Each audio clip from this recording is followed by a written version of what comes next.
This is the Roulette Master, and for today's video, I wanted to share with you the story of how I started playing roulette and some of the things I've been able to do with the money that I've won, and tell you a little bit about my story.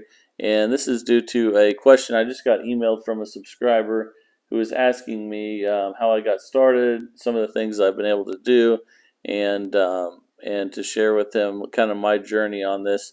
And that's what I'm going to do today. So I got pretty lucky the first night that I actually played roulette many years ago.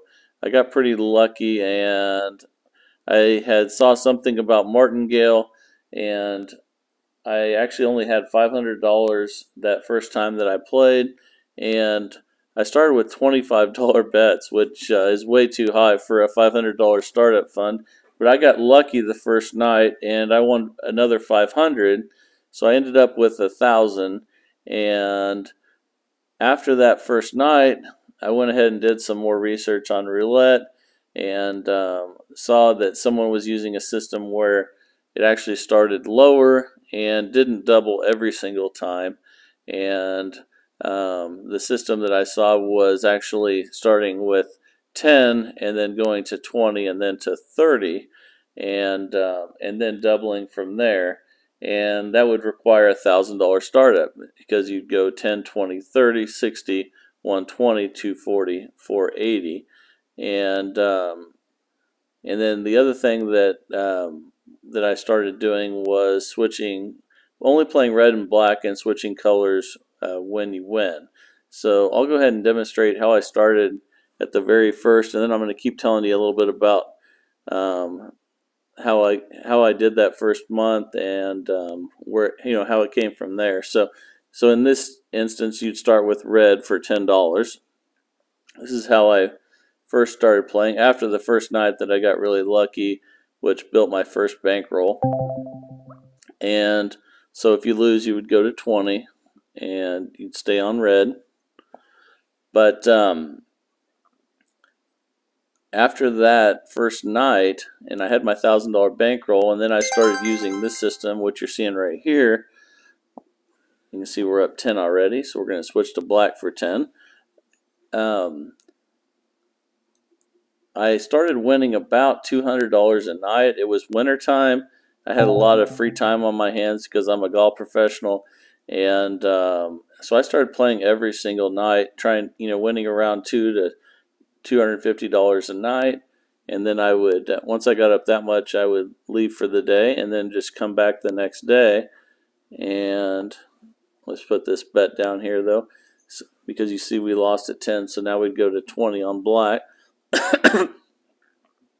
So I just kept winning and winning, and I did have about, I would say in that first month, I had about 4 times where I got to the last bet on the end. Every single one of them somehow I hit, and I didn't lose my bankroll. So let's go back to red for 10. So after that first month, I actually had $8,000, and then I traded in the car that I was driving, plus that to buy. I brought in actually $8,000 in $100 bills, and then with that plus my trade-in, I got the car that I have now. And let's go ahead. You can see on this last one here we lost 10, so we'll go to 20 on red. And but then the problem then was that I didn't have a bankroll anymore, so I actually had to save up another 1,000 to go ahead and get started again. And okay, now we're going to be on black for 10 after that win. We're up $30. So after I got the 1,000 saved up again, I went ahead and started playing again. After a while, I realized that going over 30 or 40 days without busting wasn't normal, that I just got really lucky. And then I realized that the main goal was to win more than you lose, that it was inevitable that you would eventually bust. But I wanted to give myself the best chance possible to keep that from happening. So you can see we lost 10 there, so we'll go to 20 now on black. And the reason I started switching colors every time, because that would give you, I figured that would give you one extra chance to get your money back, and it would take 8 in a row of one color instead of 7, which definitely made a difference on a lot of those bets. So you can see after we won that one, we're up $40. We'll switch to red for 10. So this is how I was playing, all those first years. I was always 10, 20, 30, 60, 120, 240, 480 with a $1,000 startup. Later on, I adjusted that to a $1,300 startup, and and did away with the 30. But that's a great way to play as well. I mean, that's how it all started for me. So that's something to keep in mind. And we lost that one, so we'll go to 20 on red. So I just was very fortunate that when I first started, I just had really good luck, which built my bankroll up. And pretty soon, even after I had purchased that vehicle, I ended up having 4,000 or 5,000 in my bankroll when I'd go, and occasionally I would bust. But as long as I still had more money, I just kept winning more than I was losing, and that's what's helped me get to where I'm at today. And let's go ahead and switch to black now for 10. We're up $50. So the thing that I've learned the most over the years is just to not deviate from that, because I had a brief stint after the first couple of years where I wanted to win more money and I increased my starting bet. And for a brief time, I actually won a lot more. But then soon I learned that that wasn't smart to start with $25 bets, and it just made it, the busting and losing your bankroll much quicker. So I, have switched to the method that I use today, where I start with 10, and then I go 20, 40, 80, 160, 320, 640 with a $1,300 startup. But I wanted to share with you the original way I started with the $1,000 startup fund. I don't think I would be where I'm at today if I hadn't got so lucky the first couple months that I played, and that just kind of got me started. And I never felt like I was using my own money after that, because I always felt like the money that I was using was money I won at the casino. So I never had any fear after that, because I always figured the worst thing that could happen would be I'd lose the money that I'd already won. So I was just really fortunate that that it happened that way for me. And let's switch to red now for 10. We're up 60.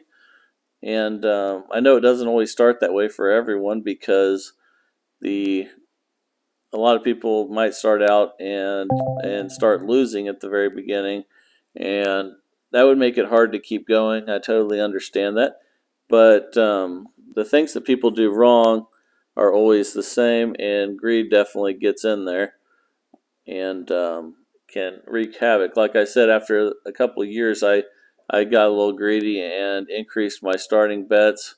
I won a lot more in the short term, but then realized that that wasn't the way to go. So you see we lost there at 20, so now we'll go to 30, because we're playing the way I originally started playing, which started it all for me.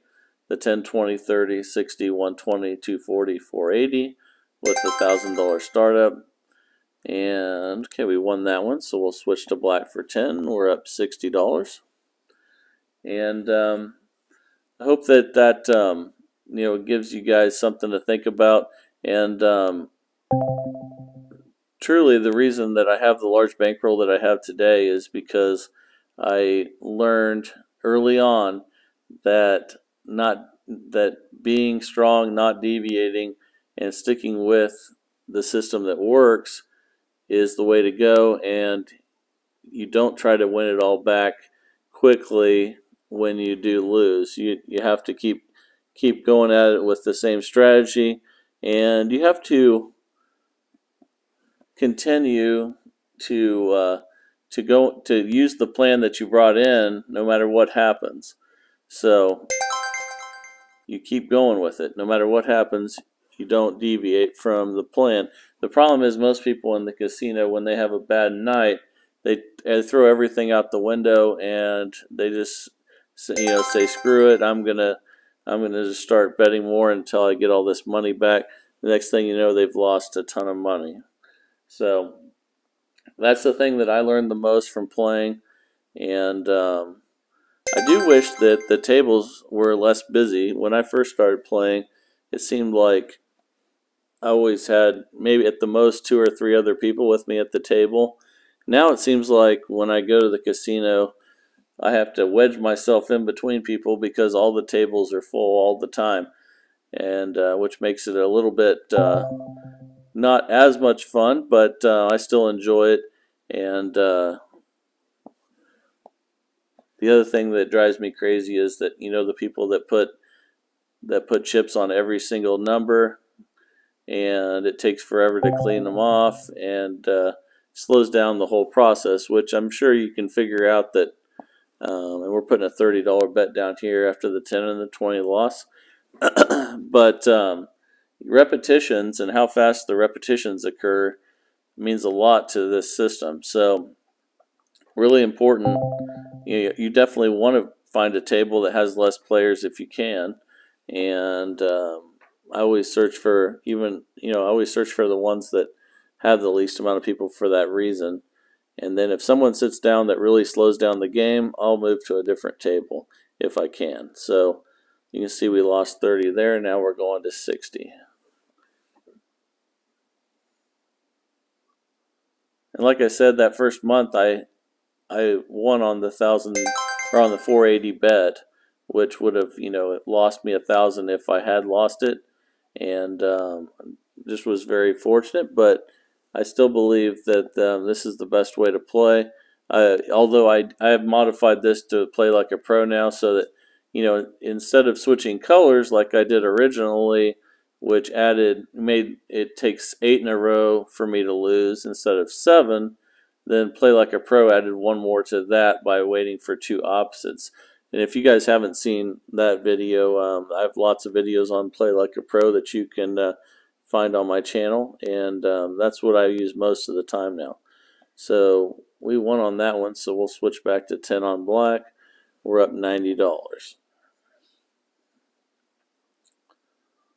But I just wanted to kind of give you guys a little bit more of a look into how I started. Hopefully that'll help you with with where you're going with your roulette game. We're already up $100 here. Sure, we would be up more than 100 if we didn't do the 10, 20, 30. But when you're first starting out, if you don't have $1,300 to start with, and you only have 1,000, that's a better way to play. So you always have to make sure that the way you're playing, you have enough bankroll for. But hope you enjoyed, the hearing about how I started playing roulette, and it hasn't changed a lot, but I've modified it, with Play Like a Pro and my starting fund a little bit. But it still comes down to the patience that you have and the dedication that you have to not switch your game up just because you're having a bad day. That's what I've learned the most. It's okay though if you do have a bad day too to just wrap it up and come back the next day fresh. But what you don't want to do is change your betting patterns or what you're trying to do just because you're having a bad day. So always remember that. And if you can't do that, it is time to quit for the day and then come back the next day and fresh before you do something that you regret later. And hope you guys learned something from this. Let me know down in the comments what you think, and tell me a little bit about your stories, of how you started playing. I would love to hear about it. And if you have systems that you're using that are working well, please send them in. I'd love to see them. And thank you guys for all your support of the channel. This is the Roulette Master, and have a great day.